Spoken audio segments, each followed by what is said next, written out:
Good morning to all of you. आज हम लोग देख रहे हैं S9C, जो कि आपका पेपर हो जाता है सामाजिक विज्ञान का शिक्षण शास्त्र, जो कि DLED सेकेंड ईयर वालों के लिए है।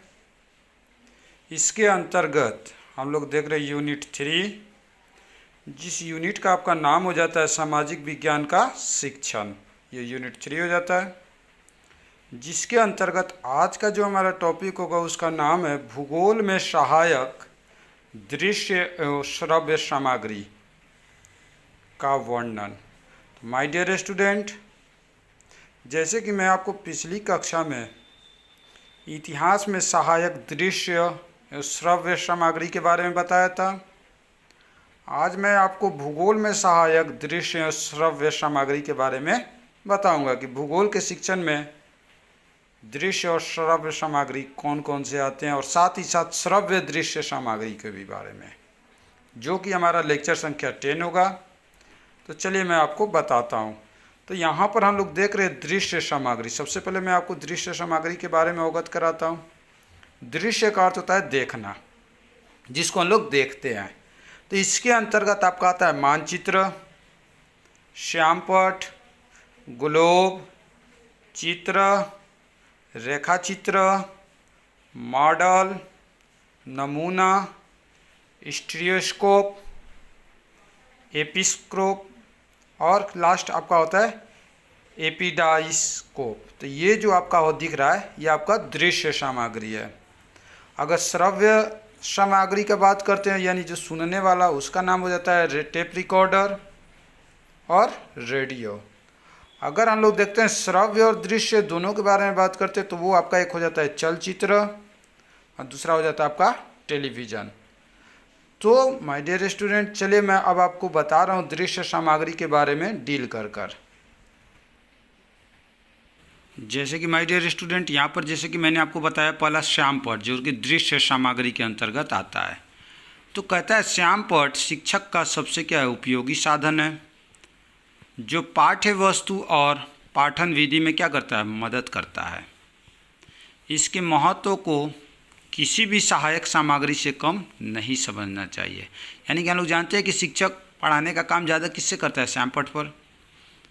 यदि रंगीन चौक के द्वारा छात्रों के सामने विभिन्न देशों के मानचित्र अथवा चित्र शिक्षक आकर्षक ढंग से बनाता है, साफ साफ एवं आकर्षक ढंग से लिखता है, तो श्यामपट्ट किसी भी सहायक सामग्री से क्या होता है, अधिक प्रभावशाली होता है। आगे कहता है जितनी अच्छी तरह से शिक्षक इस दृश्य सामग्री को सही ढंग से प्रयोग में लाता है, उतना ही पाठ का स्तर क्या होता है, ऊंचा हो जाता है। उदाहरण के लिए कहता है कि भूगोल के पाठ में किसी देश के मानचित्र को बनाते समय शिक्षक यदि देश की सीमा रेखा, समुद्री भाग को नीले चौक स्टिक से, मैदानी भाग को हरे, पठारी और पहाड़ी भाग को कटई तथा भूरे रंग से तथा नदियों को नीले चक्र से प्रदर्शित करता है, तो उसकी श्यामपट्ट पर यह दृश्य क्या होती है, सर्वोत्तम होगी, जिसमें धन तथा समय दोनों की बचत होगी।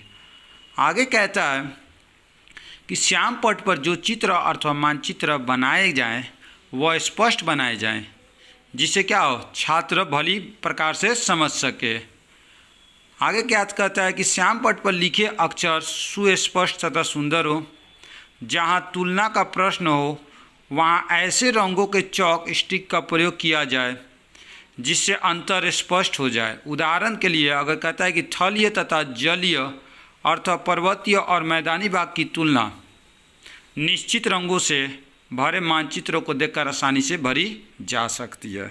तो ये जो हो जाता है हमारा माय डियर स्टूडेंट श्यामपट्ट के बारे में। अब हम लोग आगे देखते हैं मानचित्र के बारे में। तो कहता है कि भूगोल में मानचित्र का वही मतलब है जो मानव शरीर के प्राण का, यानी कि देखिए अगर मानचित्र नहीं तो भूगोल क्या है, अधूरा है। ठीक वैसे ही जिस प्रकार मनुष्य के शरीर में क्या है, प्राण नहीं है। भूगोल तथा मानचित्र का विकास एक सिक्के के क्या हैं, दो पहलू हैं। दोनों का विकास समय समय पर हुआ है। भूगोल का संपूर्ण ज्ञान किसमें विद्यमान है। मानचित्र में पूर्ण रूप से क्या है, विद्यमान है। कहता है आधुनिक युग में तो मानचित्र का प्रयोग अत्यधिक बढ़ गया है। इसका प्रयोग विभिन्न वस्तुओं के वितरण, जलवायु प्रदूषण, विभिन्न देशों अथवा प्रदेशों की तुलना एवं विभिन्न जल कल्याण के कार्यों, बांध, जलाशय, आवागम के साधन एवं बाढ़ नियंत्रण के लिए किया जा सकता है। अब हम लोग देखते हैं मानचित्र की उपयोग। तो जहाँ तक हम लोग देख रहे हैं माय डियर स्टूडेंट, यहाँ मानचित्र का मुख्य 7 उपयोग दिखा रहा है, जिसके अंतर्गत कहता है कि किसी स्थान की संबंधित दूरी ज्ञात करना। दूसरा कहता है किसी स्थान की भौतिक संस्कृति जानकारी ज्ञात करना। तीसरा कहता है जलवायु के अध्ययन में सहायक। चौथा कहता है प्राकृतिक मानचित्र के आधार पर धरातल की बनावट से परिचय हो जाता है, जिससे सड़कों, मानव विकास आदि कार्यों में क्या मिलता है, मदद मिलती है। पांचवा कहता है कि वितरण मानचित्र के आधार पर दैनिक जीवन में मदद। छठा कहता है कि संपूर्ण विश्व के किसी भी कोने का अल्प समय से ही ज्ञान संभव। और सातवां कहता है ये आपका विश्व के 2 अन्य भागों की तुलना में मदद। तो ये आपका था मानचित्र का उपयोग। अब इसके बाद हम लोग 3rd नंबर की बात करते हैं, तो वो हो जाता है ग्लोब। तो चलिए हम लोग ग्लोब के बारे में देखते हैं। तो माय डियर स्टूडेंट, यहाँ ग्लोब में कहता है कि ग्लोब पृथ्वी का सबसे अच्छी तरह क्या करता है, प्रतिनिधित्व करता है। माय डियर स्टूडेंट, यहाँ कहता है ग्लोब, तो ग्लोब क्या करता है, कहता है कि ग्लोब पृथ्वी का सबसे अच्छी तरह क्या करता है, प्रतिनिधित्व करता है। बहुत सारी बातों को हम मानचित्र द्वारा स्पष्ट नहीं कर सकते हैं। जैसे पृथ्वी गोल है, पृथ्वी के विभिन्न भागों का वास्तविक एवं सापेक्ष आकार प्राय विभिन्न प्रक्षेपों पर विभिन्न प्रदेशों की आकृतियों क्षेत्रफल अशुद्ध होते हैं। उदाहरण करता है कि मैक्टर प्रक्षेप पर पृथ्वी के उत्तरी और दक्षिणी भाग, इस प्रक्षेप पर ग्रीनलैंड का आकार तो इतना बड़ा हो जाता है कि वह एक महाद्वीप से भी बड़ा हो जाता है। पृथ्वी पर जलमंडल का वितरण, पृथ्वी सूर्य का संबंध, चंद्रमा तथा पृथ्वी का संबंध, चंद्रकलाएँ, दिन रात आदि, यह सब हम किस पर देखते हैं, यह सब हम लोग ग्लोब पर देखते हैं और छात्रों को आसानी से ग्लोब पर क्या करते हैं, पढ़ा सकते हैं। आगे कहता है कि छात्रों को यह ज्ञान कराने के लिए कि पृथ्वी गोल है, उपयुक्त स्तर, समय तथा सही रूप से शिक्षक को ग्लोब का प्रयोग करना चाहिए। छात्रों को भी समझाया जाए कि ग्लोब पृथ्वी के आकार का एक क्या है, छोटा नमूना है। यही सबसे सही पृथ्वी को प्रदर्शित करता है। इसी के द्वारा बताया जा सकता है कि पृथ्वी का ना कोई सर यानी टॉप और ना कोई तल है। इसे किसी भी स्थिति में रखा जा सकता है। आगे कहता है माय डियर स्टूडेंट, आगे कहता है जैसे कि मैं बताया विभिन्न प्रकार के ग्लोब। कहता है कि आजकल अनेक प्रकार के ग्लोब बाज़ार में मिलते हैं, जिसमें आपका किस प्रकार का लकड़ी, प्लास्टिक, टीन, रबर आदि के प्रमुख है। एक विद्यालय में कम से कम निम्न 3 प्रकार के ग्लोब होने चाहिए। पहला कहता है स्टील का बना हुआ काला ग्लोब, जिसमें सिर्फ अक्षांश व देशांतर रेखाएं ही हो, ताकि छात्र तथा शिक्षक आवश्यकता अनुसार अभ्यास दे सके।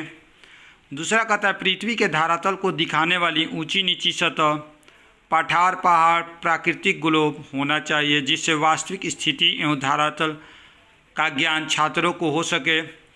तीसरा कहता है कि तीसरे प्रकार का ग्लोब दुनिया के विभिन्न राजनीतिक भागों को दिखाने वाला हो, जिसकी सतह क्या हो, समतल हो।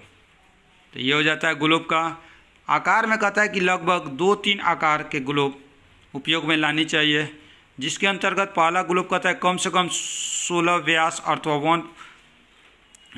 1 मीटर यानी कि 5 मील के पैमाने पर हो। दूसरा कहता है टांगने वाला हो। तीसरा आपका कहता है कि 31 व्यास के ग्लोब मिलते हैं, तो वो भी आपका उत्तम रहेगा। तो ये हो जाता है ग्लोब के बारे में। नेक्स्ट कहता है चित्र। तो माय डियर स्टूडेंट, यहाँ चित्र में कहता है कि चित्र, तस्वीर व पिक्चर एक ही शब्द के पर्याय है। चित्र दृश्य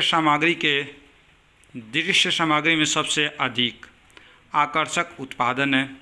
इसमें रंगों एवं रेखाओं द्वारा मौन अभिव्यक्ति होती है। छात्र इसी मौन अभिव्यक्ति को समझने का क्या करते हैं, प्रयास करते हैं, परंतु हर एक तस्वीर अथवा चित्र विभिन्न चट्टानों, खनिजों, मिट्टी आदि पढ़ाते तो चट्टानों के, खनिजों तथा मिट्टी के नमूनों को वास्तविकता के निकट पहुंचा देता है।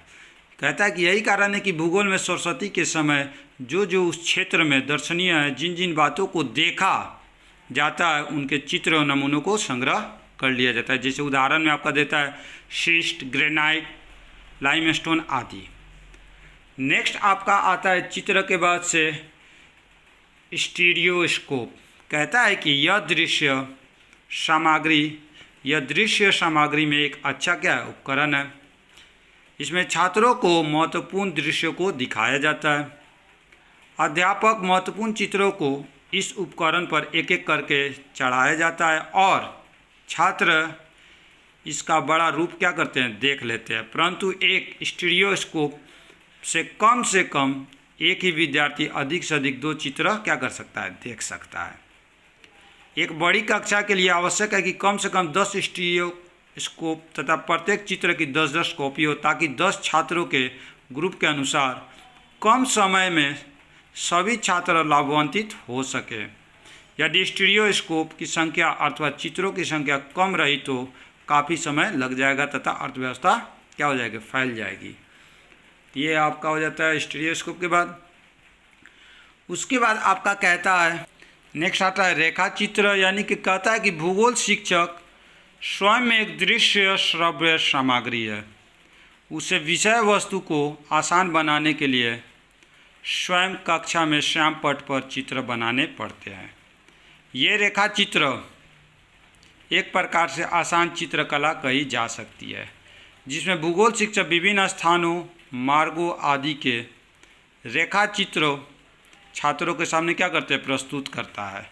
उदाहरण के लिए शिक्षक द्वारा बम्बई नगर के भौगोलिक वर्णन के लिए बम्बई नगर की स्थिति को हाथ से ही भारत के नक्शे में खींचकर दिखाया।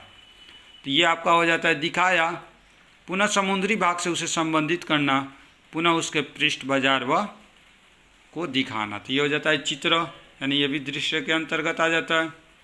उसके बाद आपका आता है मॉडल। तो कहता है कि मॉडल वास्तविक वस्तुओं की नकल अथवा दूसरा लघु रूप होता है, जिसमें लंबाई, चौड़ाई और मोटाई अथवा ऊंचाई क्या होती है, रहती है।